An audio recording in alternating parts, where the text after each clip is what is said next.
and posting them to YouTube. I'll put a link in D2L over in that information widget with all the other good useful links. And that'll all go. So then you'll have a link to a playlist on YouTube where you can see all the recordings of lessons. Okay, so first I thought we'd go over the exercises we were working on, or the activity problems, I guess, we were working on yesterday. So here we have it is hot and sunny, and I've defined propositions H and S. So I like to use proposition like letters. P, Q, and R are very commonly used if you just need to use any letter. But it's also, you know, perfectly fine to just pick a letter that sort of makes sense. So H for hot, S for sunny, that sort of thing. So here I have H and S to represent that statement. Nice and simple and statement. I am here, and if it is 10 o'clock, then I am listening. There was some discussion right before class about the way I wrote this. I think there may have been some that I believe I wrote it this way on the board yesterday, but it was somehow misinterpreted as like, if I am here and it is 10 o'clock, then I am listening. Now, I didn't intend it to be that way. I intended it to be exactly as it is here, in which case I am here is its own independent statement, right? Independent from the conditional part of it, right? The conditional part is the if-then part. And the if-then part says, if it is 10 o'clock, then I am listening. And that if-then all together is like its own part, its own chunk, right? Its own proposition. And so we need to discuss where, if anywhere, we need parentheses. Now, yesterday I told you that implication takes precedence over and or, but I was actually wrong. I misremembered the order of operations. So this is from the textbook here. Negation takes precedence over everything else. So the negations are applied first over other things. But and or take precedence over implication. And so implication is the arrow. The double arrow is a like two-directional implication. I'll talk about that in a few minutes. Okay. So so given that, all right, so given this precedence logical or of logical operations, is this correct, or do I need to make a change? You need to modify that. How? You'd want to drop a paren around T and L. All right. If we do that, how does it change? You're assigning the comparison before assigning it with the and statement. Basically, we're making it so that the and part is not inside of the implication. It's not like a part of the if, right? There is some vocabulary I want to introduce to make it easier for us to talk about this. Okay. Right now, I feel like the words I'm using are a little bit, we just need to use the actual words that refer to the parts of a conditional statement. So right down here,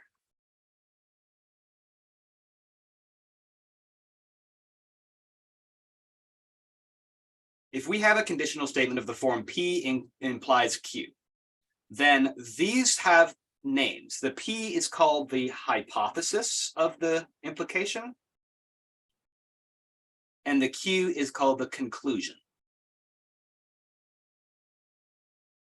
Okay, so hypothesis implies conclusion. So the way I would describe this situation up here is I actually needed to include these parentheses here in order to exclude I am here from the hypothesis of the implication, right? That's supposed to be like a separate statement. It's first of all, it is an and statement. One part of it is I am here. The other part is if it is 10 o'clock, then I am listening. And that conditional is like, it doesn't include the and H. Does that make sense?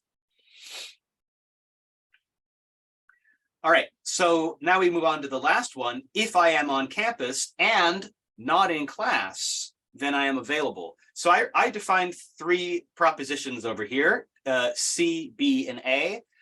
Now, a good practice is always to define propositions in the positive sense. So you'll notice one of the parts of this is not in class. I could have just defined a proposition to be, I am not in class. But that's not a very good practice, okay? You want your propositions to be phrased positively. So I defined my proposition B to be, I am in class. But then in the symbolic representation of this statement, I used negation to indicate, to convey, I am not in class. Does that make sense? So, like I said, that's just a good practice to avoid the confusion of double negatives.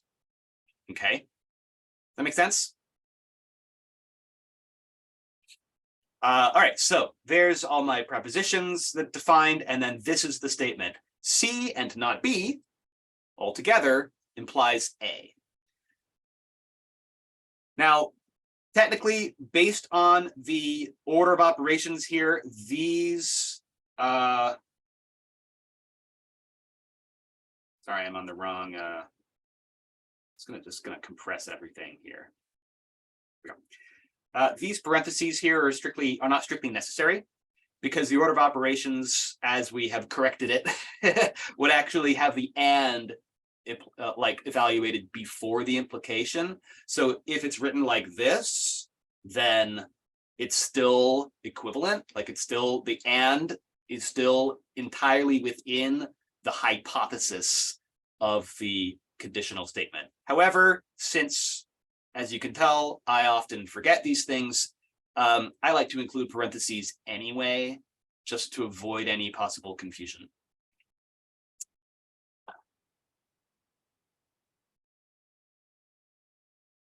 Okay. Certainly isn't a problem to put the parentheses there. They're just not strictly necessary.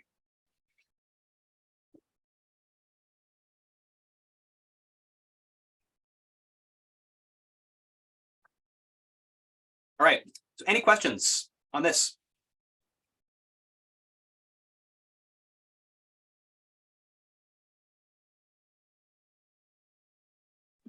Well, I guess I've got one. Sure, Kevin. Okay, so for like the operator that looks like sideways cell, Right. with the precedence of 1, when do we use that? So that's the negation. It's the not operation. Oh. Yeah, it's wait, yeah, all right. We use it anytime where you want to do a not. Right, thanks. And I guess sometimes my negation symbols and my arrow symbols look a little bit similar. Sorry about that. I'll make sure my arrows look distinct. There we go. Okay, let's talk about truth tables. A truth table is basically just a table of values. You know how like for a function in an algebra class, you'll write like x values, f of x values, right? You'll have like a column for the x values and a column for the y values, basically inputs, outputs, right? That's a table of values.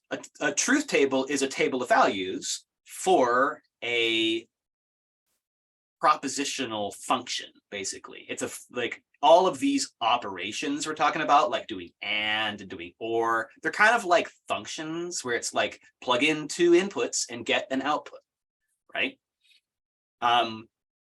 So yeah, we're going to build the truth tables for all these operations. The thing about these propositional operations is that, like, unlike a function in algebra class, we can actually list every single possible combination of inputs for the 2 variables that are involved, like P and Q, because there's only 2 options for P and only 2 options for Q. So there's not very many possible combinations. How many possible combinations of P and Q values are there going to be, everybody? If there's 2 P values, true and false, and there's two Q values, true and false. What are we going to do with those? There should be 4. What if there were 3 variables? What if there was like a P, a Q, and an R? 2 P values, 2 Q values, and 2 R values. How many combinations would there be?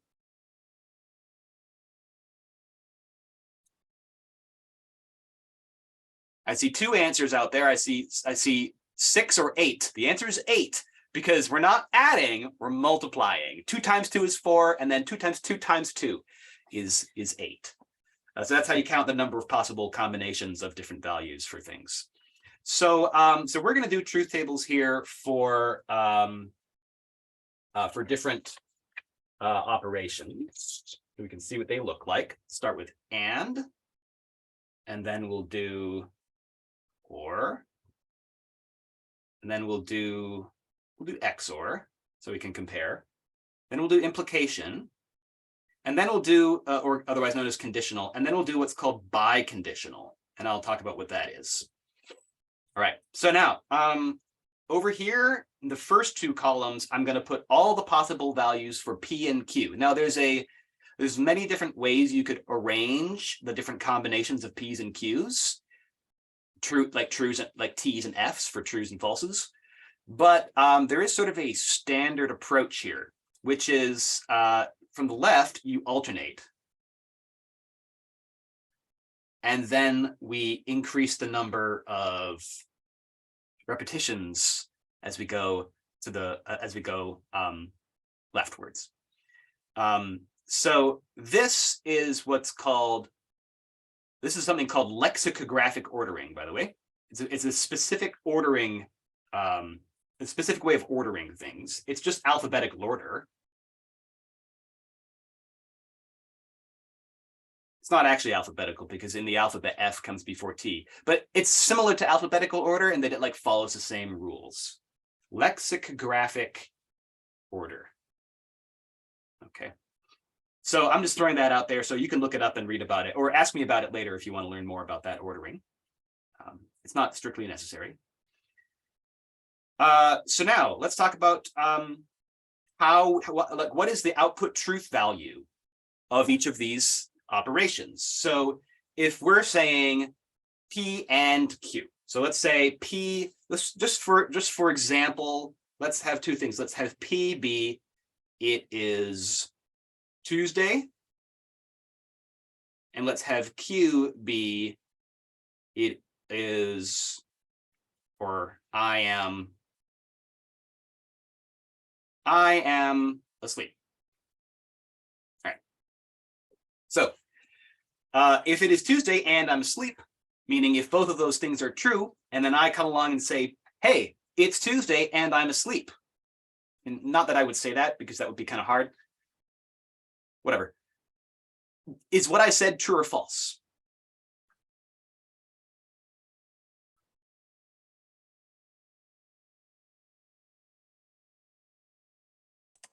So saying it is Tuesday and you are asleep, well, you are not asleep, thus that would be false, but I'm assuming you're saying that first category, true and true? Yeah, maybe this is a bad example. Let's change it to, instead of I am asleep, because as you point out, if you're asleep, you might not be able to say anything. Let's just change this to a different thing so that we don't have that weirdness. Let's say it is I am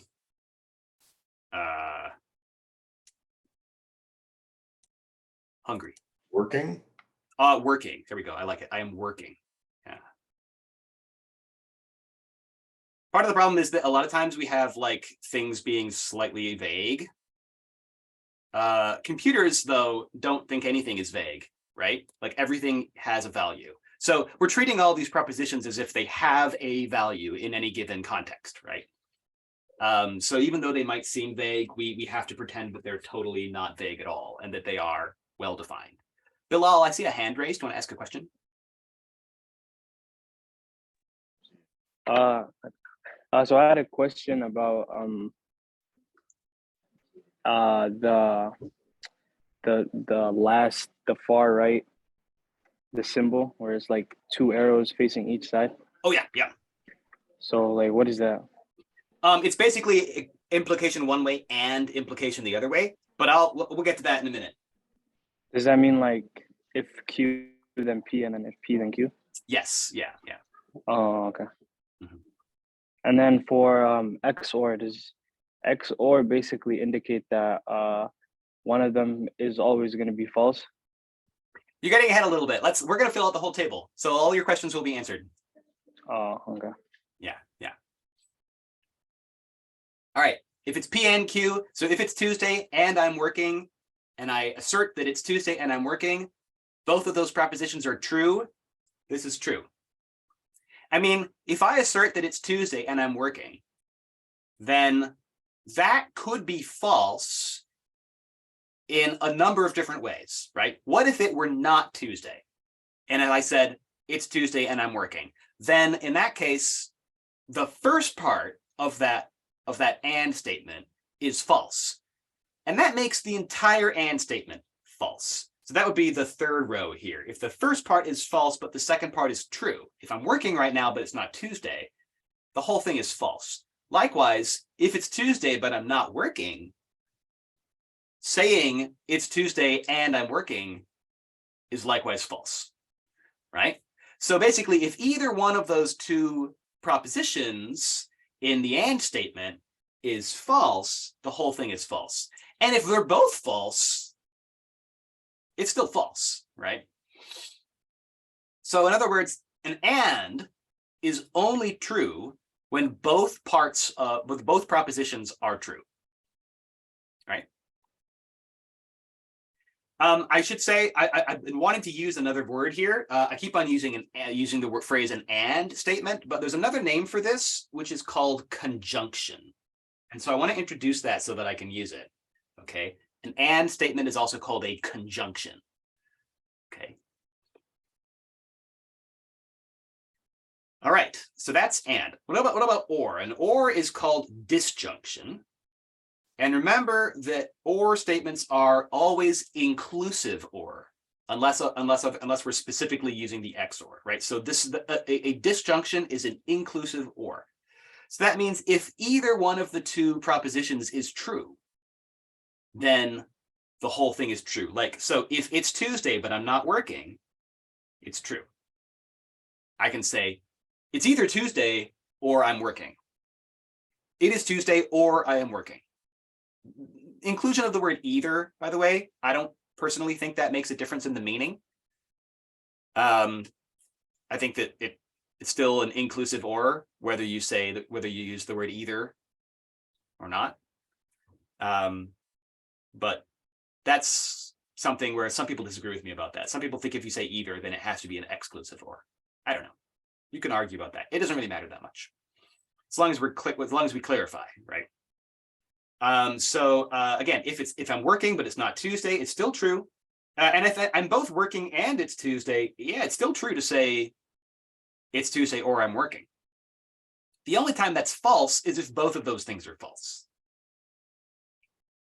So we have our truth table. It would look like that. Okay. So now contrasting this with the exclusive or, the difference with XOR, so I guess this is just called like exclusive disjunction.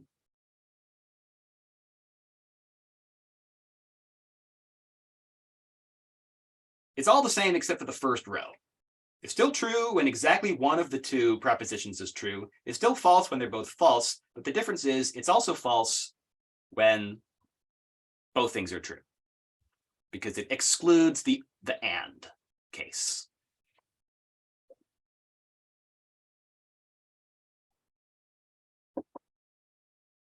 Okay. So those are our sort of regular operations. Then we get to these conditional operations, the conditional and the biconditional. Okay.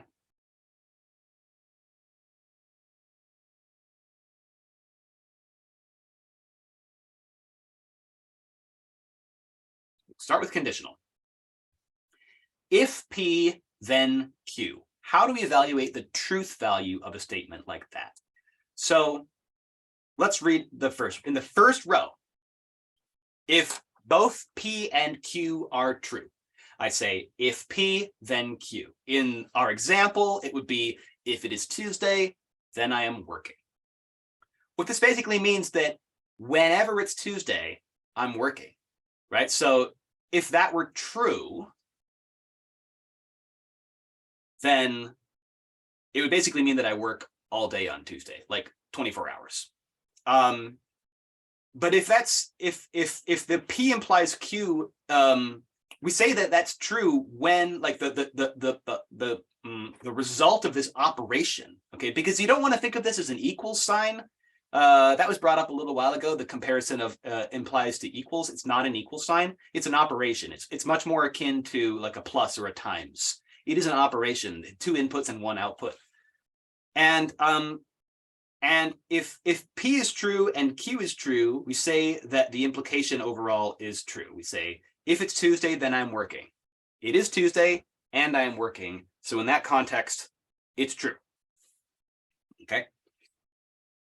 Now, on the other hand, if you say, if it is Tuesday, then I am working, but you're not working, right? If Q, the conclusion, is false, then that essentially means that your claim can be refuted. You can say, it's Tuesday, but you're not working. So this claim that P implies Q is actually false in that case. Right? Because it's possible to refute the claim. It is Tuesday. P is true, but I'm not working. Q is false. Okay. Now, the next two are where it gets a little weird, because if it's not Tuesday, P implies Q can still be true. Like it can still be true that, P implies Q when P is false. P might be false, and you say, well, that's fine. Well, then the claim isn't, you can't refute the claim that P implies Q because P is false. And so Q doesn't need to be true or false. There's no constraint on what Q needs to be. It could be true or false, and it doesn't matter. So we say that P implies Q as an operation spits out true when P is false, regardless of the value of Q, the conclusion. So when the hypothesis is true, that's the situation we're talking about. When the hypothesis is false, is what I meant. That's the situation we're talking about here. And when the hypothesis is false, it's true no matter what. The implication is true no matter what. This is called vacuous truth.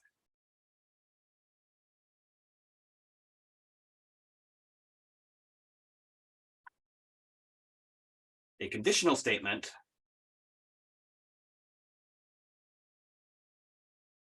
is true whenever its hypothesis is false, regardless of the truth value of the conclusion.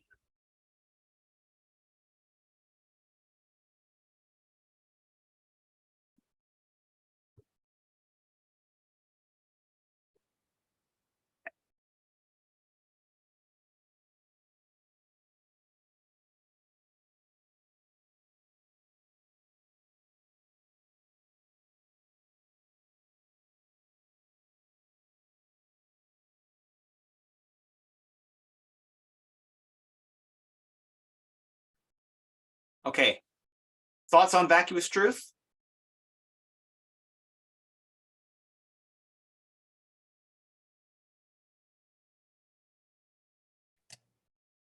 You asking for something specific here, or just thoughts in general?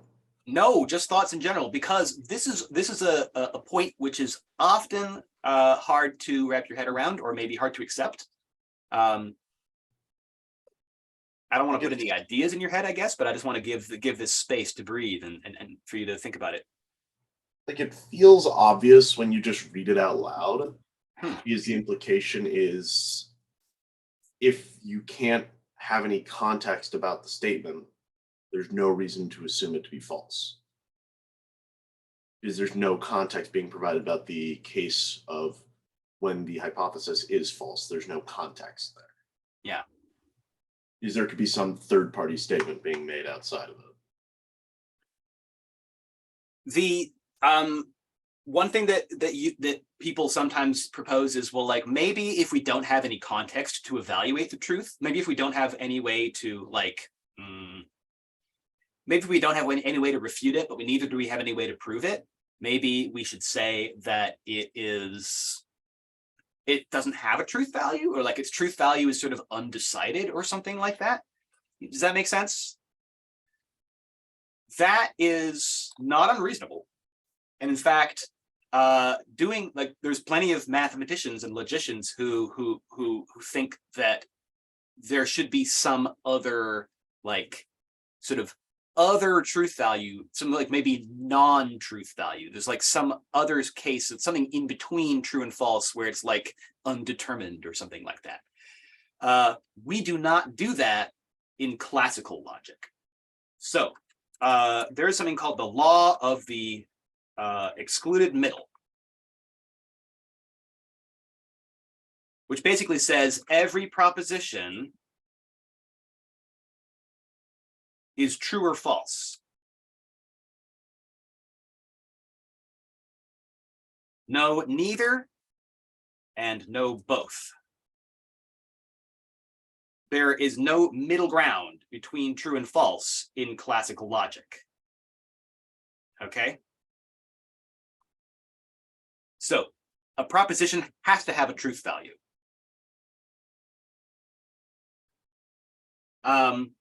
Okay, so there is a whole branch of logic called intuitionism, which rejects the law of the excluded middle and incorporates some sort of middle ground. I don't know a whole lot about it. In some ways, it's actually slightly a more rigorous logical system than classical logic. So there's some mathematicians who subscribe to it and really like it. But I am not one of those. I'm satisfied with classical logic personally. I think it's fine. All right. So yes, it's very interesting. I won't say any more about it, but look it up. Look up intuitionism if you're interested. So now that brings us to biconditional. A biconditional statement is I'll say so biconditional, P like arrow arrow Q. This is sometimes spoken P if and only if Q. And in fact, that phrase if and only if is common enough that you can abbreviate it IFF. And what it means is it's basically P implies Q and Q implies P. This is an example of a sort of equivalence between two different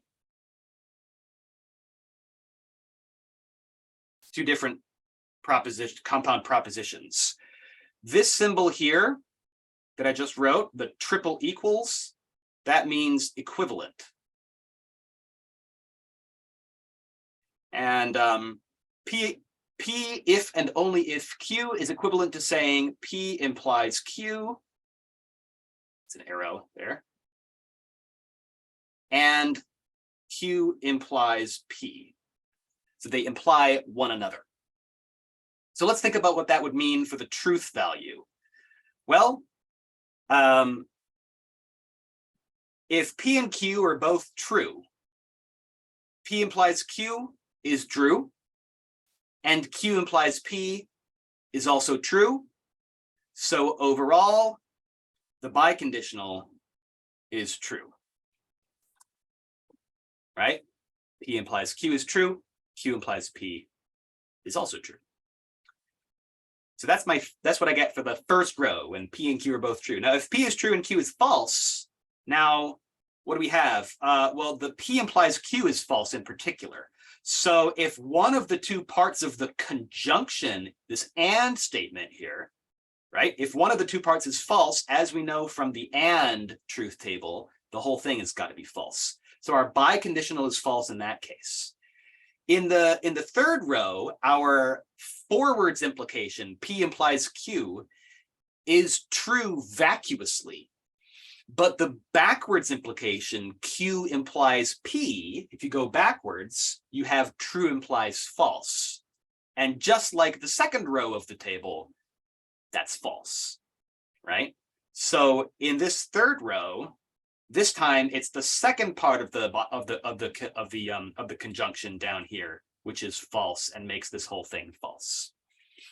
Okay.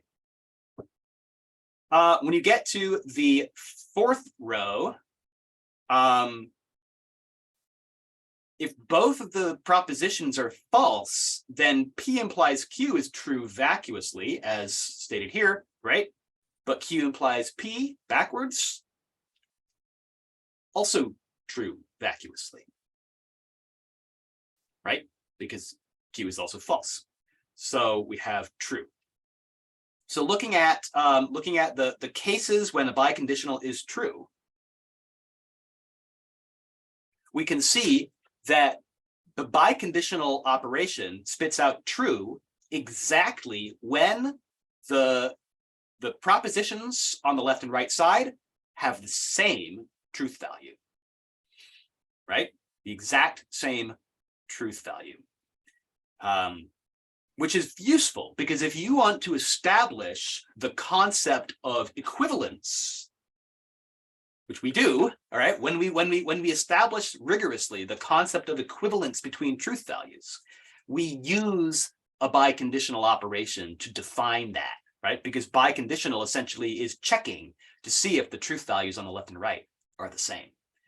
Now, Nicholas points out in the chat that biconditional is just the exact opposite truth values of the exclusive or, which is true. So I'm just going to put that down here. Note that P, if and only if Q, is equivalent to the negation of P XOR Q. That is true. I don't know if it is it the same as X and? No, it's not X and, because X and would be the negation of and, right? Wouldn't that be false, true, true, true?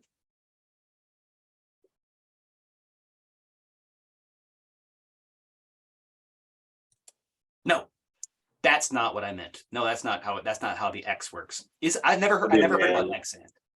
X and, I guess the implication of the logic would be it's only true. Yeah, I don't really think that works as a statement at all. Like exclusive or makes sense because or you can either include or exclude, but I don't know about X and. So Ben, I don't know. Yeah, if you want to tell us more about that. Is this something you've worked with or is it? Oh, this is an actual thing. Just got the Wikipedia page up on it. So X and has the same truth table as your bidirectional. Oh, cool. And I made the assumption that if the truth table is the same, then they are equivalent. That's exactly right. Yeah. So that brings us to this point here, this idea of equivalence, right? Again, I've used the equivalence symbol, the triple equals. And one way to prove the equivalence of propositions is to just build the truth table for them. And like you said, if they have the same truth table, that means they're equivalent. So yeah, what we have written up above, part of that, the fact that like what Nicholas pointed out very first there, that the truth table columns there are just exact opposites. Yeah, that suffices as a proof of the equivalence written at the bottom down here. There's other ways to prove equivalence, which we'll be getting into later this week. Okay, but that is using a truth table is the most straightforward way. It's kind of a brute force strategy to prove equivalence. Let's just check all the values and make sure they're the same. Now, when you're writing equivalence, you need to use the triple equals. A regular equal sign in logic is more like an assignment statement. Okay, it's more like setting the value of something equal to whatever. So you'll occasionally see me write something like P equals T. This is like take a variable and assign it the value, right? Or, if I write P equals Q and R, then what that is doing is say whatever the truth value of Q and R is, assign P that value. So we use that single equals more like an assignment statement. Is that a familiar concept to most of you? I'm kind of assuming most of you have taken at least like one programming class. If this is unfamiliar, please, if the notion of an assignment statement is unfamiliar, please let me know.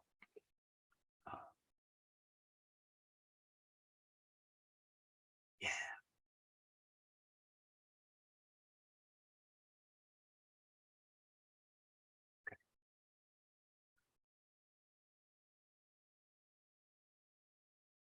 Okay, so I think that's pretty good as far as this page goes. I'm going to export this.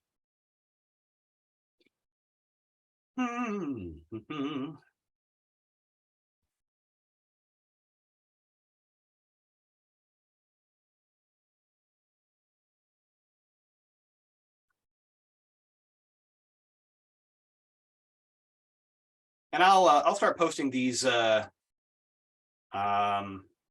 D2L. I'll post whatever, when I export, I just export these pages as PDFs and I'll post them up online. Okay, it's 10:37. I wanted to spend a little bit of time today going over the syllabus. But I'm just going to check my notes to see if there's anything I missed, anything crucial that I missed yet. Talk about that. About that stuff. Talk about vacuous truth. Oh yeah, let's actually here. Propositional equivalence actually is in this section. I thought it was coming later. But let's go ahead and I'll say a few more things about propositional equivalence. Okay. So, like I said, we need to define what this means. We need to be rigorous here. This class, if anything, this class is rigorous. Okay. So we're going to make a nice official definition, if I can spell it. Gosh. Nope. Definition. That's not how you spell it. Definition. I'm having trouble typing today. So I'll just write it like this. Propositions, say P and Q, are equivalent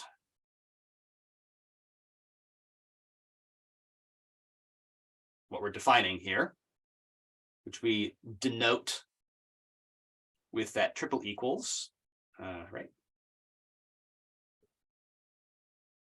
If the biconditional statement P if and only if Q is always true.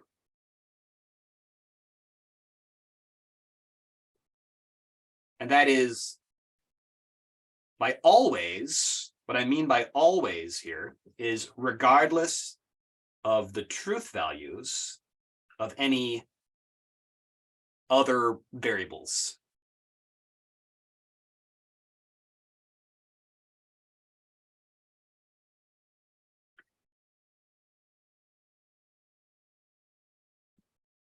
Involved in P and Q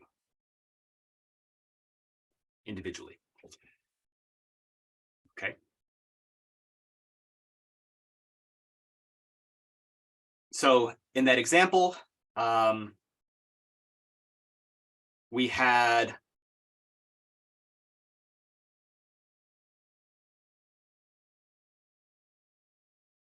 we had P XOR Q, which was false, true, true, false. If we go down here in our, I wrote the P's and the Q combinations in the same order as last time. because that's what we had before, right? And then we had the P if and only if Q, which was true, false, false, true, right? So if we write the negation of P if and only if Q, the negation operation is going to flip the truth values of everything. So it's false, true, true, false. And then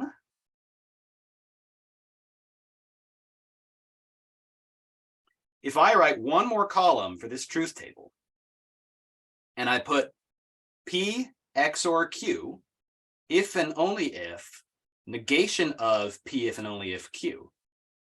Okay, so that is going to be hard to parse. Let me give you a second to read that and make sure you are really seeing it. There's one statement, and here's the other.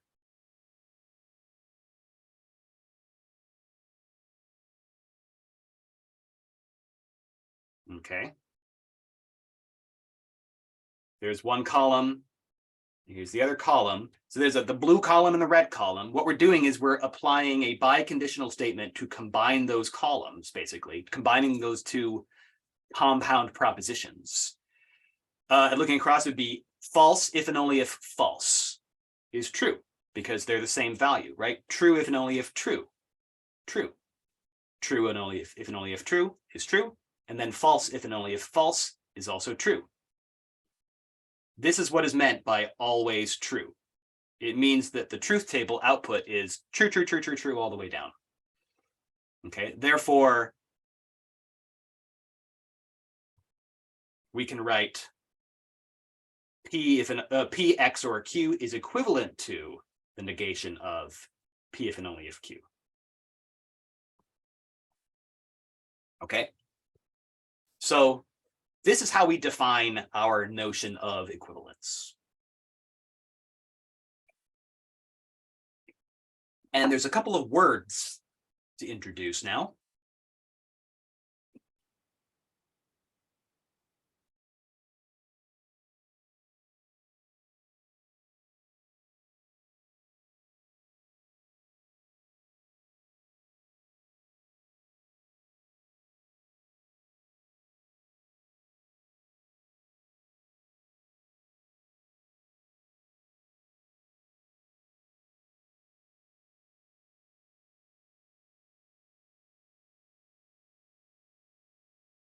So a tautology is a word for a statement that is always true.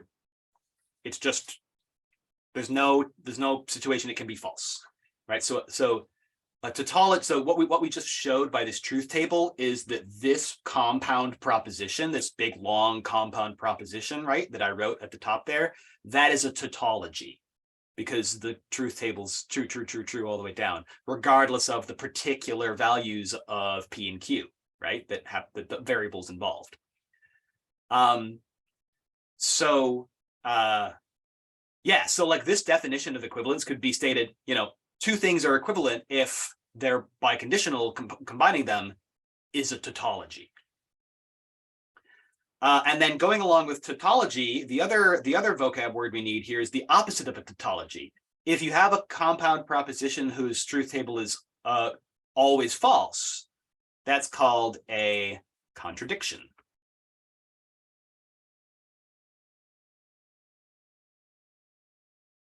And we just denote that by F, right?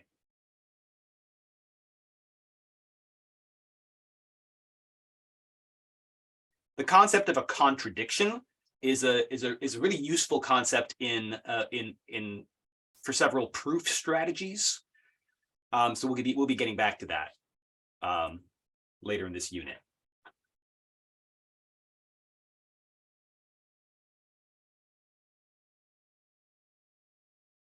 All right, I'm not actually going to have time to do the syllabus today. The syllabus. Here's what I want to do for the syllabus. I want you to look it over on your own, and then on like Thursday, let's take a minute to just look at it and see if you have any questions. Does that sound good? The main thing you need to know for now is that first exercise set that I gave you is due Friday night. And it is going to be, and it's going to involve the types of things that I'm teaching you like this week. So by the end of the day on Thursday, I will have taught you everything you need to know to do that exercise set. And the way I want you to submit that exercise set is on D2L. It's a scan, like you want to download a scanner of some type, like Cam Scanner or Adobe Scan, something like that, and use that to scan it and then upload it. Whatever scan app you want works, as long as you can export a multi-page PDF file. That's all I need. It's a single PDF file. I do not want lots of pages as separate files. I was a little bit, I've always said this in my classes, but I'm going to be more of a stickler about it this semester because I want to do a lot of, I want to be more efficient with my feedback mechanism of like giving you guys feedback on your assignments. And for that, I need to be able to work through your assignments quickly and efficiently. And I really need a single PDF file, pages in order, oriented correctly. So make sure that you like rotate them to put them vertical so I can read it. And, you know, just try to be really clear, like show your work clearly and everything. Because I want to be able to give more feedback to you on your work. And for that, I need to be able to read your work quickly. So it needs to be clear. So I just want you guys to make sure that you're putting in the extra 5 minutes to make sure that the pages are in order and it's all scanned properly and rotated correctly and everything. Okay. If that means it's going to be 12:05 by the time you turn in your assignment, that's fine. It's not a big deal. Okay. No penalty. You don't even have to use a late pass if it's 12:05. Okay. The deadline is 11:59, but if you're within like 30 minutes of that, I don't care. So as long as you take the extra time to like scan it nicely, that would be a higher priority for me. Okay. So yeah.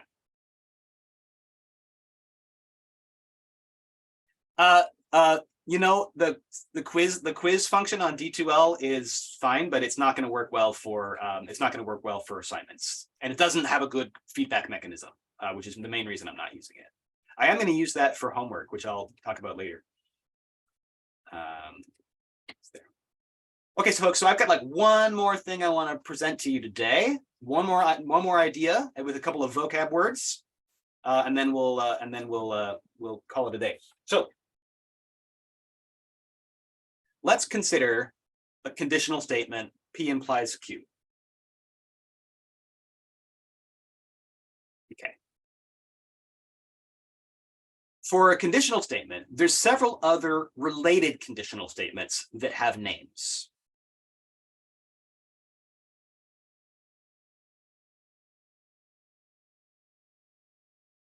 The first one we'll talk about is the converse. Sorry, there we go. So if you're looking at P implies Q, if P then Q, the converse of that statement is Q implies P. If Q then P. It's like the other direction in the biconditional, right? That's called converse. There's a couple other related ideas. Its inverse is the negation of P implies the negation of Q. So all of these are relative to the original P implies Q. Okay, so the inverse of P implies Q is not P implies not Q. And then its contrapositive is not Q implies not P, where you negate them both, but you also turn the order around. It's sort of like basically the contrapositive is like the inverse of the converse, if you want to think about it that way. But yeah, so these are all different sort of related conditional statements that you can look at related to P implies Q. What I want you to do is before class tomorrow, make a truth table for these compound propositions. For these 4. Okay.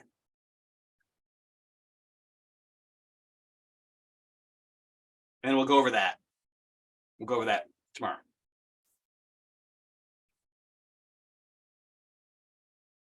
Okay.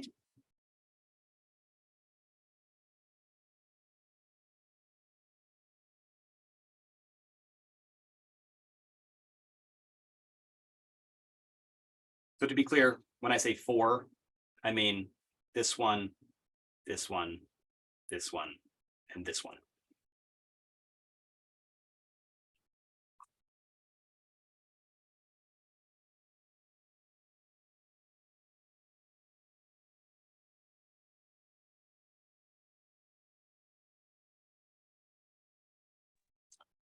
I have a question.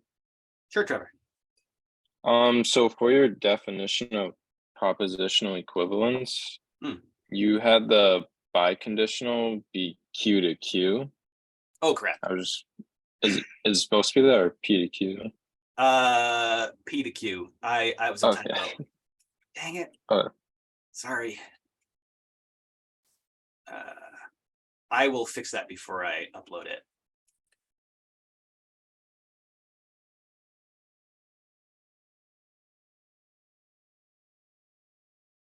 Ah. Yeah. I'll try to fix that.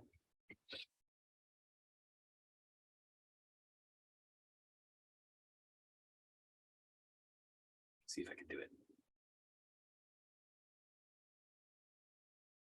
Can I write on here? All right, I'll let you guys go. Have a great day, everyone. Have a good one, folks.